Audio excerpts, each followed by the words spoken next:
Hi, everybody. Jake Slebodnick along with Portage head coach Marty Slanoc for this year's Mustang Preview on Renda Digital TV and your hometown radio stations. Our Mustang Preview brought to you by Luther Ford in Homer City. Luther Ford proud to bring you the Luther Ford Coaches Corner every Saturday morning from 8 a.m. to 10 a.m. on WDAD and WDADradio.com. Since 1969, Coaches Corner presented by Luther Ford of Homer City. Coach, we were talking off the air. This is the second year I get to talk to you. Thankfully, there's no rain this year. Yeah, that's for sure. It's a beautiful day here. It's nice.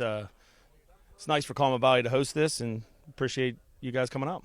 Last year, 7-5. The Mustangs finished 6-4 in the Heritage Conference. Their first season in the Heritage, they finished fourth, earned a District 6 title. Just you want to give a bit of an overview in your first season with the Heritage Conference? Yeah, I mean, we kind of knew that it was going to be a grind because we played a lot of those teams in playoffs the years before. But week to week, it was just, everybody has a chance. Our games were close. They were battles. They were physical. They weren't determined until late in the second half, and that's kind of what you want. Feels like yesterday the season just ended, and one thing I want to get your viewpoint on from last year is some takeaways, both good and bad, from last year's season. Yeah, I mean, I thought last year our kids, battled. We had some tough losses, and we rebounded from one week to the next and just kind of improved, and I think toward the end of the year we were playing our best football. There are a few gaps right now, just looking at the surface. One of them is quarterback Andrew Miko graduated. Who are you looking to call shots at under center this year? It looks like it's going to be Easton Slanic. He's a sophomore, and we're going to have to take it slow with him, just like we did with Andrew when he was a sophomore. It's tough. You can't coach experience, so that's what, you just have to, gain that throughout the season and hope toward the end, he's more ready to go and ready to do the things that we need him to do. Are there any things that he's sort of working on here early on the off season before things really get underway for the football season to sort of prepare himself for the grind of the long year? Yeah, I mean, he played varsity football last year for us. He started on defense, and he really worked a lot with Andrew, and he saw him go to work every day, and he's been around him and the program. So he kind of understands what we expect, and he just has to keep his cool, which we think he can, and get the ball to the people we need him to get the ball to. Looking at some of the other losses from last season, Mason Cargo, one of them, Ty Kennedy, your leader in sacks, Keaton Troxel. There's a lot of people, and we could be here all day just naming the people that graduated. Who are some of the up-and-coming leaders that we should really keep our eye on this season? Yeah, I mean, we lost a good group of seniors. I mean, a really good group. Those kids produced. They worked hard. They showed up. They didn't complain.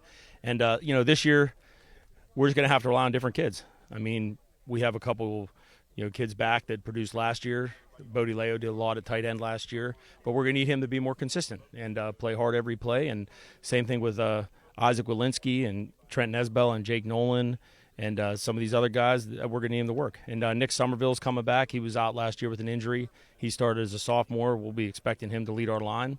And with Skylar Scarton and just some other young kids need to step up.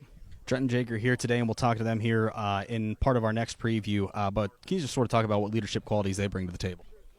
Yeah, I mean, they've been playing all these years, and it's not always about, what you say or how you show up and how you're doing your job that kids will really emulate. And we look for them to be those kind of leaders, not just vocally and yelling and screaming, but taking care of their business, practicing hard, and leading by example. And that's always a concern every year is what's our leadership going to be?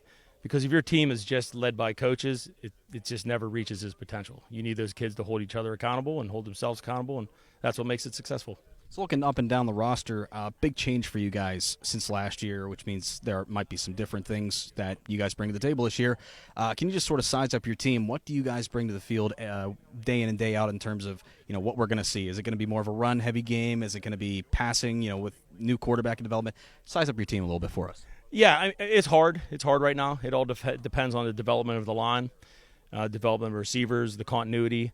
Our goal every year is to, we have a plan, but we're not just stuck to it. If something else is working better, we want to adjust to that, adjust to our kids' skill levels and what they're comfortable doing and doing well, and then ride that out because they'll just get better at that. To open the season, you guys take on Conemaugh Valley, if I'm not mistaken, and they're in the same position as you guys were last year. New to the league, not sure what to expect. And you guys were here last year. What were some of the thoughts going through your head as you approached week one in a new conference? We just looked at it as, hey, it's a fresh year. We played an opponent that we had played the year before in River Valley, and we just try to control what we can control. Like, we can't control who we're going to play. We can control how we prepare, what we look at, and, our attitude and our effort. So that's kind of how we look at it. We don't try to make it too much of a big deal. He's Coach Marty Slanoc. Coach, thanks so much. Best of luck this year. Okay, thank you. Our Mustang preview brought to you by Luther Ford in Homer City. Luther Ford, proud to bring you the Luther Ford Coaches Corner every Saturday morning from 8 to 10 a.m. on WDAD and WDADradio.com. Since 1969, Coaches Corner presented by Luther Ford of Homer City. For Coach and myself, Jake Slebodnick for your hometown radio station.